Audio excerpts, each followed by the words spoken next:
Diễm xin chào cô chú, anh chị, các bạn và các em. Hôm nay Diễm chia sẻ cách làm món khô heo cháy tỏi của nhà Diễm. Khô heo, khô bò hay khô gà thì cách làm gần như tương tự nhau, nhưng mà mỗi loại thịt á, mình cần có cái cách chế biến và gia vị gia giảm tí xíu, làm sao cho nó thiệt là thơm mà nó đậm đà nè. Cách làm khô heo cháy tỏi thì cũng đơn giản lắm. Bây giờ mình cùng vào bếp làm món này với Diễm nha.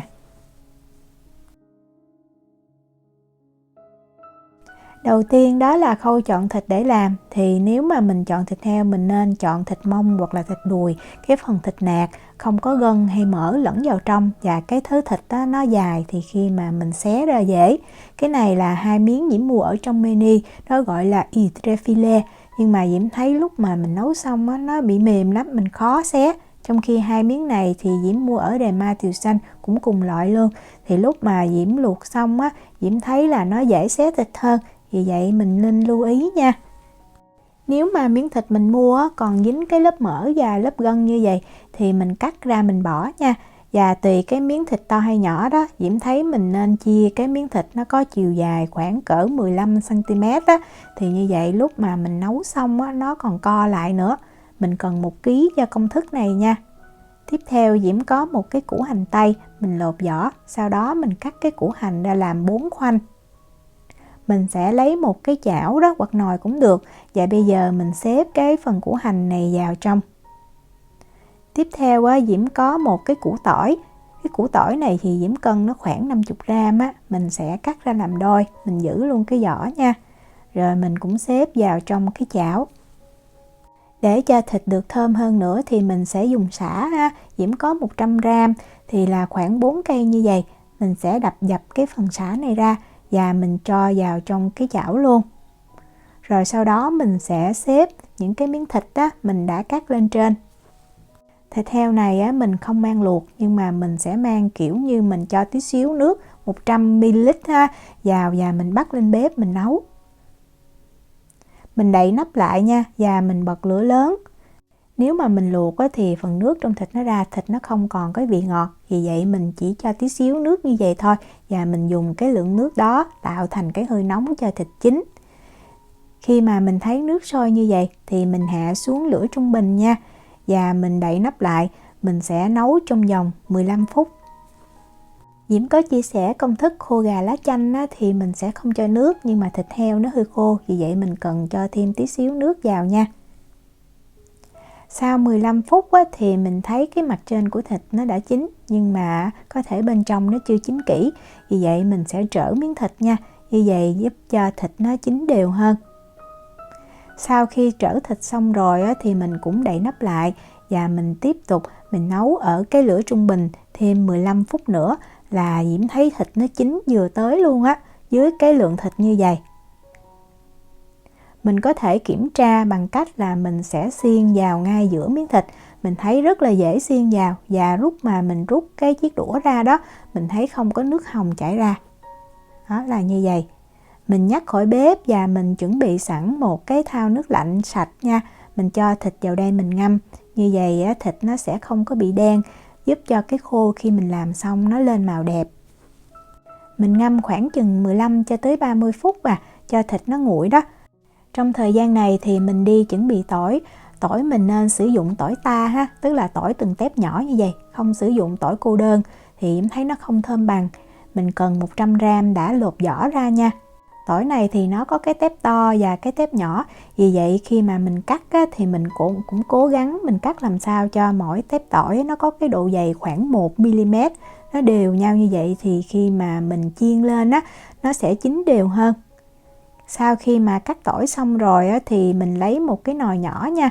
Diễm cho vào đây 200 ml dầu ăn. Diễm dùng dầu hoa hướng dương. Mình sẽ phi cái phần tỏi này cho nó vàng và nó thơm. Mình lấy một cái miếng tỏi nhỏ thôi, mình cho vào trong nồi để mình biết khi nào cái dầu nó nóng đủ đó. Đó, khi mà mình thấy cái miếng tỏi nó sôi lên như vậy và nó nổi lên trên thì mình sẽ cho cái phần tỏi mình đã cắt vào trong. Và Diễm lưu ý là mình sẽ để cái lửa trung bình nhỏ nha. Bếp Diễm có 9 số á, Diễm sẽ để số 4,5. Mình chiên ở cái lửa nhỏ như vậy giúp cho nước ở trong tỏi nó bốc hơi ra hết á, thì tỏi nó khô ráo. Khi mà khô á, mình bảo quản nó sẽ được lâu hơn. Mình để như vậy ha, thỉnh thoảng á, thì mình tới mình đảo lên cho đều. Khi mà lượng nước trong tỏi á, không còn nữa thì mình thấy những cái miếng tỏi nó sẽ nhẹ hơn và nó nổi lên trên mặt dầu. Từ lúc này á, thì tỏi nó rất là mau vàng, và lúc mà mình thấy nó vàng xém cạnh như vậy, vàng nhạt thôi nha. Mình xem kỹ giùm Diễm ha, thì mình sẽ chỉnh lửa lên thiệt là lớn, tức là lửa lớn nhất luôn á, để cho dầu nó nóng. Thì lúc này mình đảo thiệt là nhanh tay nha, khoảng chừng 15 cho tới 20 giây. Khi mà mình thấy tỏi nó vừa chuyển sang một cái màu vàng, đó, như vậy là mình nhắc khỏi bếp liền, và mình chuẩn bị sẵn một cái rây, mình đổ ngay tỏi ra luôn. Mình không để cho tỏi nó ngập trong dầu nha. Tại vì lúc này nếu mà mình chỉ cần đợi chừng 5 giây thôi là cái tỏi nó sẽ có cái màu đậm hơn nhiều lắm. Và mình sẽ tơi cái tỏi ra như vậy cho dầu nó ráo á, để tí xíu là cái tỏi này nó giòn rụm luôn. Diễm lưu ý cái phần này kỹ, tại vì rất là dễ làm cho tỏi nó bị chuyển sang màu nâu, nó sẽ có vị đắng và nó không còn thơm nữa. Cái tỏi này là Diễm chỉ chỉnh camera có 5 giây thôi mà nó đã đậm hơn.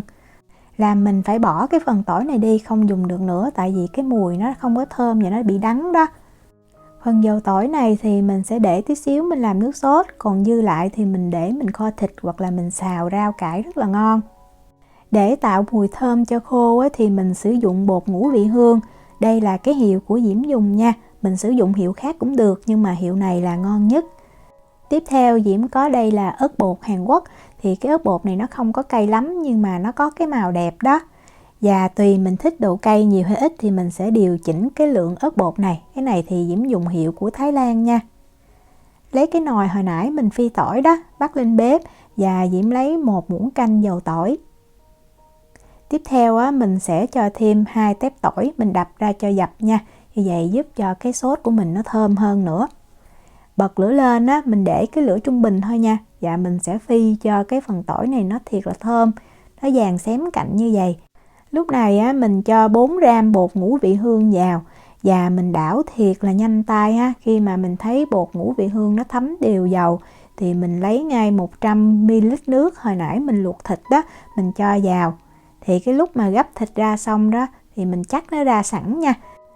Tùy nhiệt độ và thời gian lúc mà mình luộc thịt á, thì sau khi mà mình luộc xong á, cái lượng nước thu được nó khoảng từ 150 cho tới 200 ml. Mình nêm thêm vào 20 gram dầu hào. Lưu ý là mình để cái lửa nhỏ nha, tránh cho cái nước sốt nó sôi nhiều quá. Diễm nêm thêm vào 8 gram bột nêm gà, 10 gram muối, 75 gram đường.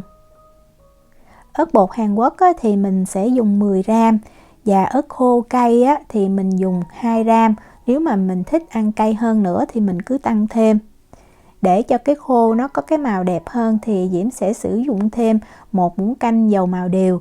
Cách làm dầu màu điều á, thì Diễm cũng có chia sẻ rồi trong video bún bò sa tế, nếu mà mình muốn thì mình xem lại nha. Và bây giờ mình sẽ khuấy cho đường nó tan, nấu cho cái nước sốt này nó sôi trở lại là mình nhắc khỏi bếp được. Phần nước sốt này Diễm có lưu ý là lúc này nếu mà mình nếm á, thì mình sẽ thấy nó có cái vị ngọt nhiều hơn là vị mặn.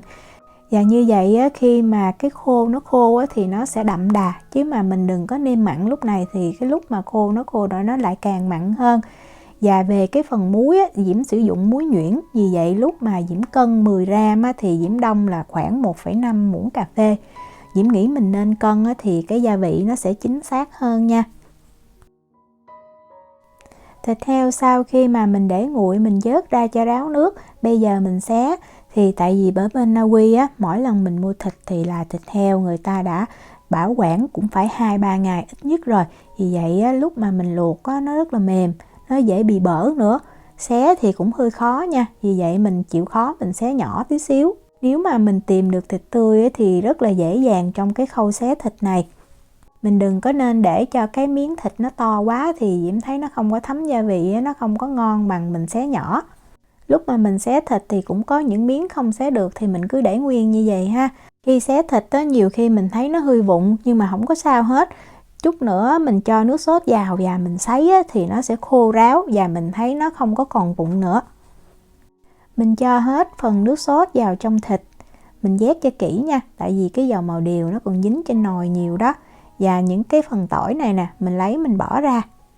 Sau đó đeo bao tay vào và mình trộn nhẹ tay nha, không phải bóp nha, mà mình chỉ trộn lên cho cái gia vị nó thấm đều vào thịt. Tại thịt lúc này rất là mềm, nếu mà mình bóp có thể làm cho thịt nó bị nát đó. Sau khi trộn đều rồi thì mình để cho thịt nghỉ từ 45 cho tới 60 phút là mình có thể mang mình sấy được. Hôm nay Diễm sẽ sấy thịt bằng lò nướng. Diễm lấy cái vỉ nướng và mình lấy một cái tờ giấy nướng bánh á, mình lót bên dưới. Nên sử dụng giấy nướng bánh á, thì Diễm thấy giống như là nó cái tỏa hơi á, nó dễ hơn. Với lượng thịt 1 kg này sử dụng lò nướng á, thì một lần á, là mình đã sấy xong ha. Mình trải thịt ra cho thật là đều. Sau đó mình cho vào thì Diễm để cái vỉ thịt này nè ở rãnh giữa của lò. Lò của Diễm là 71 lít nha. Rồi sau đó mình mới bật lửa lên thì mình sẽ dùng cái chức năng là có quạt nha. Nhiệt độ là 100 độ C, 212 độ F. Nếu mà mình không có lò nướng á, thì mình sử dụng nồi chiên không dầu thì mình sẽ sấy ở nhiệt độ là 80 độ C. Trong trường hợp mà mình cũng không có nồi chiên không dầu luôn á, thì mình cứ cho lên bếp á, cho vào một cái chảo to và mình tao cái thịt trên bếp cho cái lượng nước trong thịt đó, nó cạn nó rút đi thì cái khô nó vẫn ngon nha. Diễm sẽ sấy trong vòng 20 phút.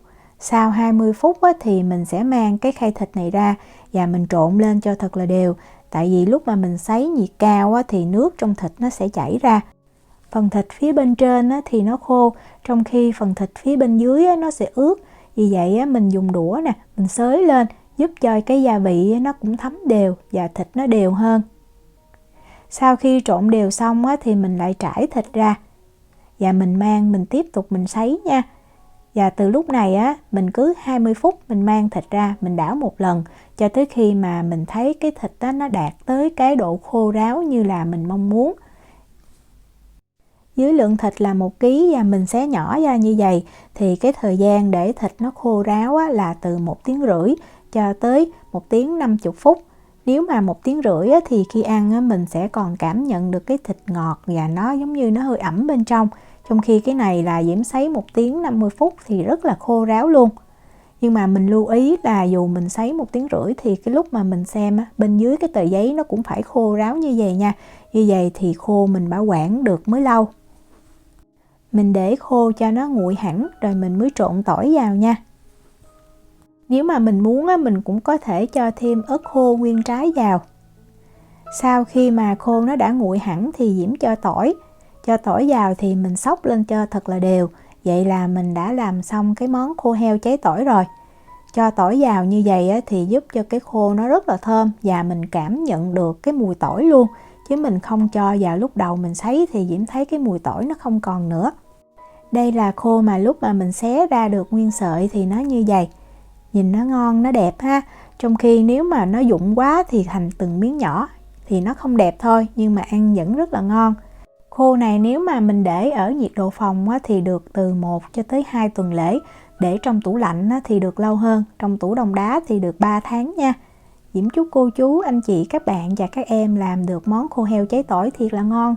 Nếu mà có thắc mắc gì thì cứ để lại lời nhắn hoặc là gửi tin nhắn cho Diễm. Diễm cảm ơn sự quan tâm theo dõi video rất là nhiều. Hẹn gặp lại trong những video tiếp theo. Chào tạm biệt.